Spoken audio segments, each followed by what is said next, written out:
Bienvenidas a su canal Sinceramente Apasionadas. Les habla Alfonsina. Continuamos disfrutando este maravilloso libro de esta maravillosa escritora Jane Austen, que de verdad, chicas, estamos llegando a un momento en la cual posiblemente haya cambios en la vida de estas hermanas, Elinor y Marianne Dashwood. Así que vayamos de lleno a disfrutar de lo que nos depara el siguiente capítulo de este magnífico libro llamado Sensatez y Sentimientos. Capítulo 21.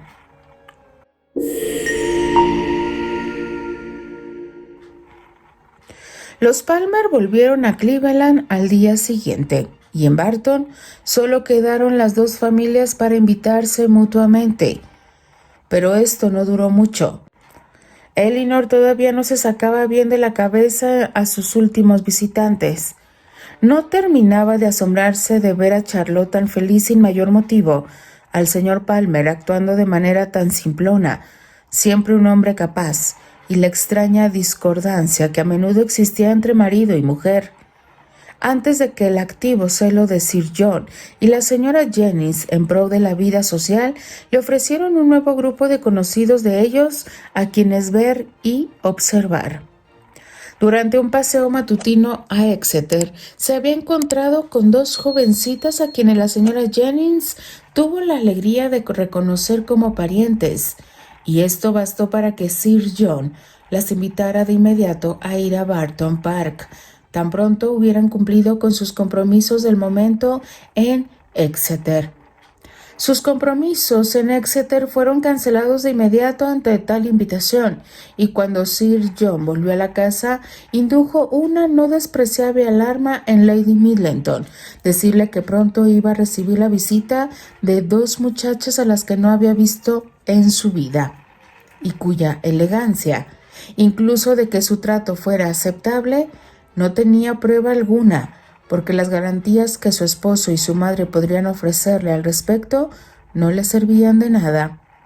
Que fueran parientes empeoraban las cosas, y los intentos de la señora Jennings de consolar a su hija con el argumento de que no se preocupara de sí eran distinguidas, porque eran primas y habían de tolerarse mutuamente, no fueron entonces muy afortunados. Como ya era imposible evitar su venida, Lady Middleton se resignó a la idea de la visita con toda la filosofía de una mujer bien criada, que se contenta simplemente con una amable reprimenda al esposo de 5 o 6 veces al día sobre el mismo tema. Llegaron las jovencitas y su apariencia no resultó ser en absoluto poco distinguida o sin estilo. Su vestimenta era muy elegante, sus modales eran corteses, se mostraron encantadas en la casa y extasiadas ante el mobiliario, y como ocurrió que los niños les gustaban hasta el embeleso, antes de una hora de su llegada a la finca ya contaban con la aprobación de Lady Middleton. Afirmó que realmente eran unas muchachas muy agradables, lo que para su señoría implicaba una entusiasta admiración. Ante tan vivos elogios creció la confianza de Sir John en su propio juicio, y partió de inmediato a informar a las señoritas Dashwood sobre la llegada de las señoritas Steele, y asegurarles que eran las muchachas más dulces del mundo. De recomendaciones de esta clase, sin embargo, no era mucho lo que se podía deducir. Elinor sabía que en todas partes de Inglaterra se podía encontrar a las chicas más dulces del mundo, bajo todos los distintos aspectos, rostros, temperamentos e inteligencias posibles. Sir John quería que toda la familia se dirigiera de inmediato a la finca y echara una mirada a sus invitadas. ¡Qué hombre benévolo y filantrópico! Hasta una prima tercera le costaba guardarla solo para él. «Vengan ahora», les decía, Se los ruego, deben venir.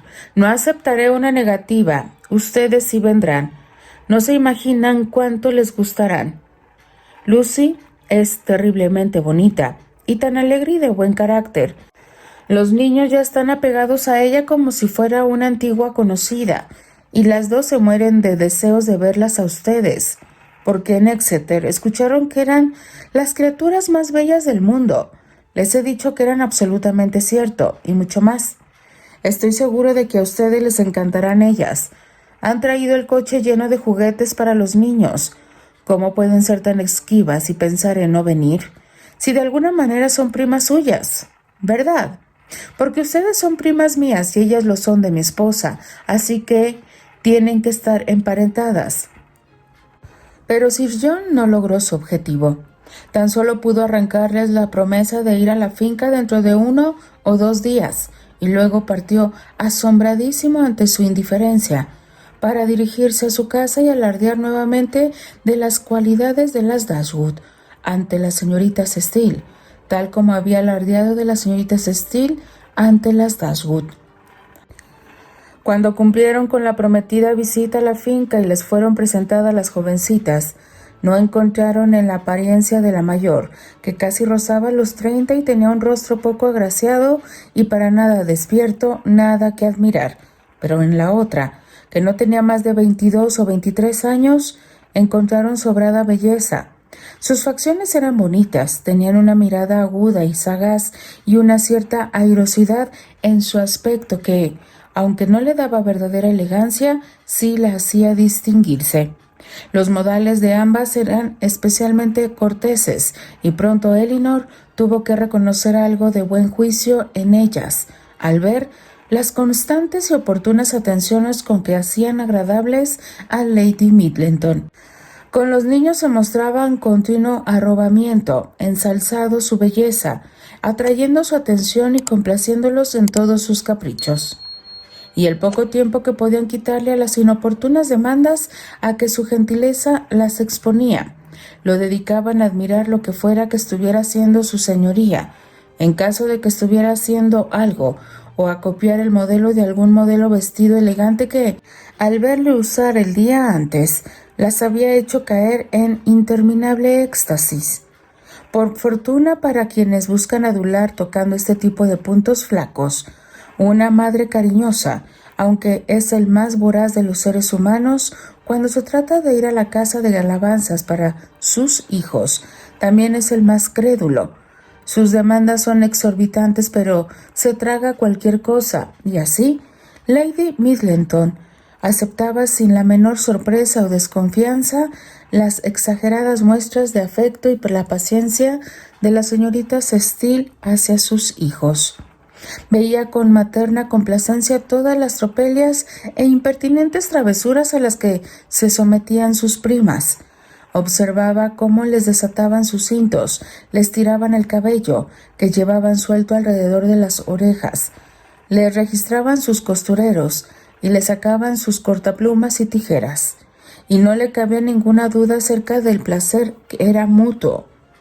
Parecía indicar que lo único que la sorprendía era que Elinor y Marianne estuvieran allí sentadas, tan compuestas, sin pedir que las dejaran formar parte de lo que ocurría.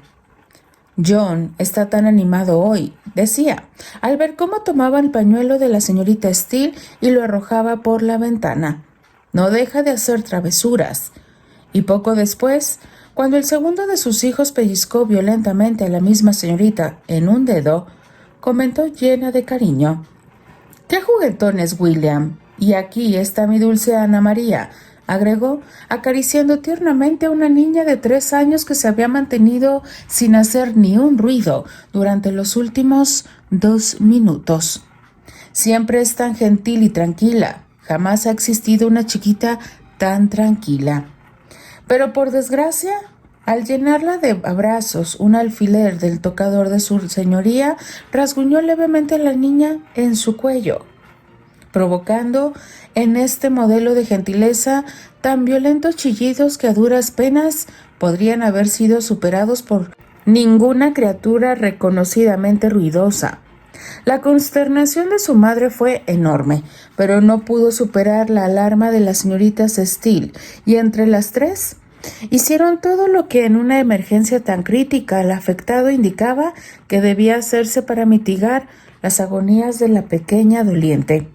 La sentaron en el regazo de su madre. La cubrieron de besos. Una de las señoritas Steele, arrodillada para atenderla, enjuagó su herida con agua de lavanda y la otra le llenó la boca con ciruelas confitadas. Con tales recompensas a sus lágrimas, la niña tuvo la sabiduría suficiente para no dejar de llorar. Siguió chillando y sollozando vigorosamente.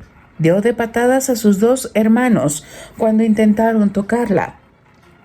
Y nada de lo que hacían para calmarla tuvo el menor resultado hasta que, felizmente, Lady Middleton recordó que en una escena de similar congoja, la semana anterior le habían puesto un poco de mermelada de damasco en una sien que se había magullado. Se propuso insistentemente el mismo remedio para este desdichado rasguño y el ligero intermedio de los gritos de la jovencita. Al escucharlo les dio motivos para esperar que no sería rechazado. Salió entonces de la sala en brazos de su madre a la búsqueda de esta medicina, y como los dos chicos quisieron seguirlas, aunque su madre les rogó afanosamente que se quedaran, las cuatro jóvenes se encontraron a solas en una quietud que la habitación no había conocido en muchas horas. «Pobre criaturita», dijo la señorita Steele apenas salieron. «Pudo haber sido un accidente muy triste».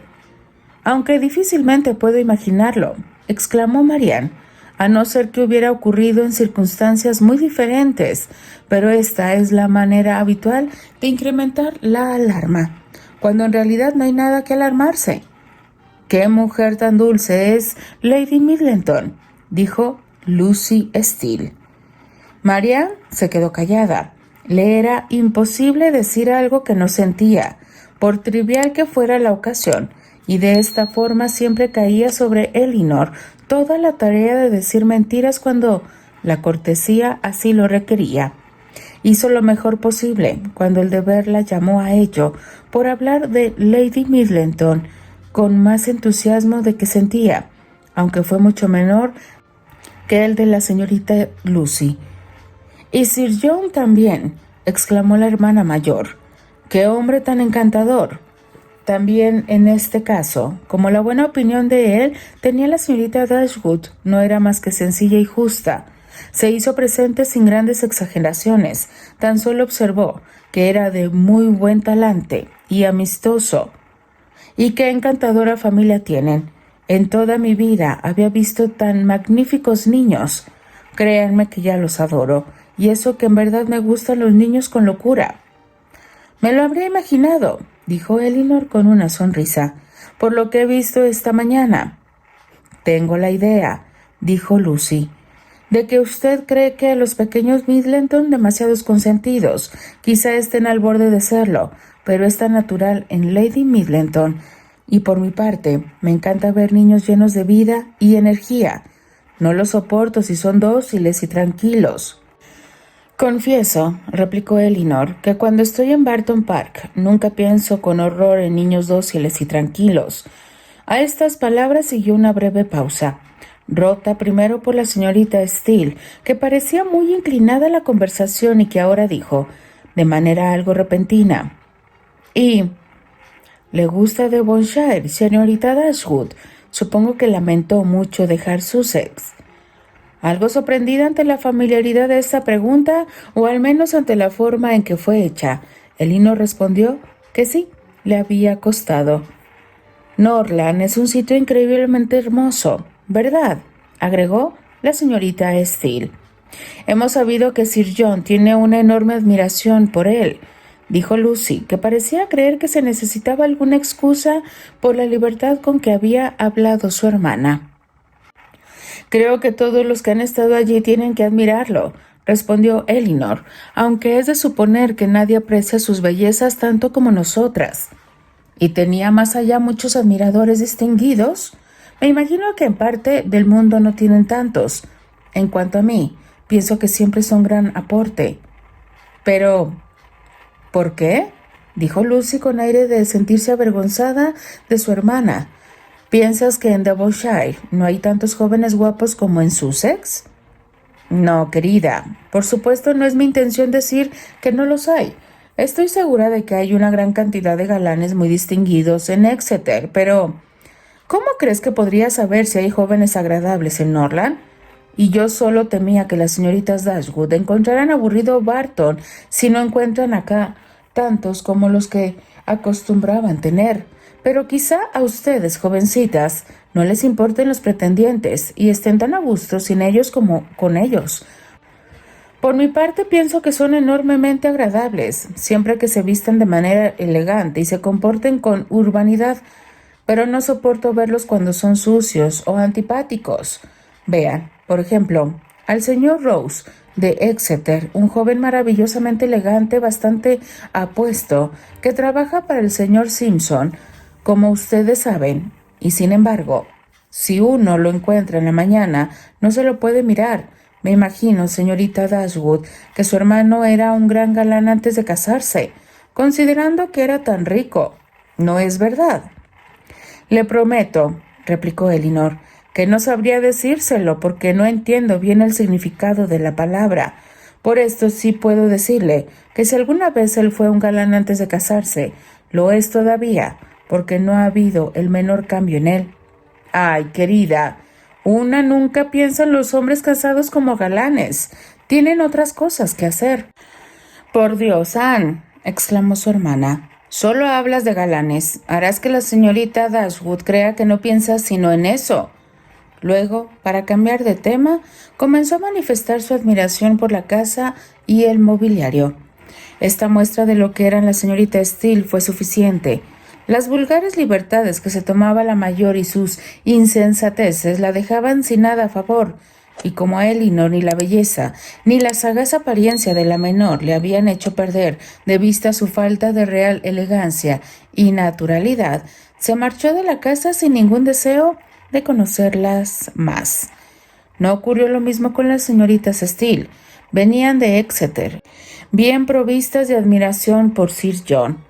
Su familia y todos sus parientes sin ninguna parte de ella le negaron mezquinamente a las hermosas primas del dueño de la casa, de quienes afirmaron ser las muchachas más hermosas, elegantes, completas y perfectas que habían visto, y a las cuales estaban particularmente ansiosas de conocer mejor, y en consecuencia, pronto Elinor descubrió que conocerlas mejor era su inevitable destino. Como Sir John estaba por completo de parte de las señoritas Steele, su lado iba a ser demasiado fuerte para presentarle alguna oposición e iban a tener que someterse a ese tipo de intimidad que consiste en sentarse todos juntos en la misma habitación durante 1 o 2 horas casi diario. No era más de lo que podía hacer Sir John, pero no sabía que se necesitara algo más. En su opinión, estar juntos era gozar de intimidad. Y mientras sus continuos planes para que todos se reunieran fueran eficaces, no le cabía duda alguna de que fueran verdaderos amigos. Para hacerle justicia, hizo todo lo que estaba en su poder para impulsar una relación sin reservas entre ellas, y con tal fin dio a conocer a la señorita Steele todo lo que sabía o suponía respecto de la situación de sus primas en los aspectos más delicados, y así Elinor no las había visto más de un par de veces antes de que la mayor de ellas la felicitara por la suerte de su hermana al haber conquistado a un galán muy distinguido tras su llegada a Barton. Seguro será una gran cosa haberla casado tan joven, dijo. Y me han dicho que es un gran galán y maravillosamente apuesto, y espero que también usted tenga pronto la misma buena suerte, aunque quizá ya tiene a alguien listo por ahí. Elinor no podía suponer que Sir John fuera más comedido en proclamar sus sospechas acerca de su afecto por Edward, de lo que había sido respecto de Marianne. De hecho, entre las dos situaciones, la suya era la preferida para sus chanzas, por su mayor novedad y porque daba mayor pábulo a conjeturas. Desde la visita de Edward, nunca había cenado juntos sin que él brindara la salud de las personas queridas de ella. con una voz tan cargada de significados, tantas cabezas y guiños, que no podía menos de alertar a todo el mundo. Invariablemente se sacaba a colación la letra F, y con ella se había nutrido tan incontables bromas que hace ya tiempo se le habían impuesto a Elinor su calidad de ser la letra más ingeniosa del alfabeto. Las señoritas Steele, tal como había imaginado que ocurriría, eran las destinatarias de todas estas bromas, y en la mayor despertaron una gran curiosidad por saber el nombre del caballero al que aludían, curiosidad que, aunque a menudo expresaba con impertinencia, era perfectamente consistente con sus constantes indagaciones en los asuntos de la familia Dashwood. Pero Sir John no jugó demasiado tiempo con el interés que había gozado en despertar, porque decir el nombre le era tan placentero como escucharlo era para la señorita Steele. «Su nombre es Ferrars», dijo en un murmullo muy audible, «pero le ruego no decirlo, porque es un gran secreto». «Ferrars», repitió la señorita Steele. «El señor Ferrars es el tan dichoso personaje, ¿verdad? Vaya, el hermano de su cuñada, señorita Dashwood. Un joven muy amable, con toda seguridad. Lo conozco muy bien». «¿Cómo puedes decir tal cosa, Anne?», exclamó Lucy, que generalmente corría todas las declaraciones de su hermana. «Aunque lo hemos visto una o dos veces en la casa de mi tío, es excesivo pretender conocerlo bien». Elinor escuchó con atención y sorpresa todo lo anterior. ¿Y quién era este tío? ¿Dónde vivía? ¿Cómo fue que se conocieron? Tenían grandes deseos de que continuaran con el tema, aunque prefirió no unirse a la conversación, pero nada más se dijo al respecto, y por primera vez en su vida pensó que a la señora Jennings le faltaba o curiosidad tras tan mezquina información o deseo de manifestar su interés. La forma en que la señorita Steele había hablado de Edward aumentó su curiosidad, porque sintió que lo hacía con algo de malicia y plantaba la sospecha de que ella sabía o se imaginaba saber algo en desmerecimiento del joven, pero su curiosidad fue en vano, porque la señorita Steele no prestó más atención al nombre del señor Ferrars cuando Sir John aludía a él o lo mencionaba abiertamente. Continuará. Es difícil en aquella época no estar en este tipo de plática, chicas, porque no había tecnología, había libros, había música, pero había música instrumental, otro tipo de música hermosa que se hizo en aquella época. Entonces, chicas, pues este tipo de habladurías era lo normal en el siglo XIX. Denle like a la narración, déjenme sus maravillosos comentarios. Yo simplemente me despido. Les habla Alfonsina, la chica de los labios rojos, y de parte de las apasionadas. Nos escuchamos en el siguiente capítulo. Adiós.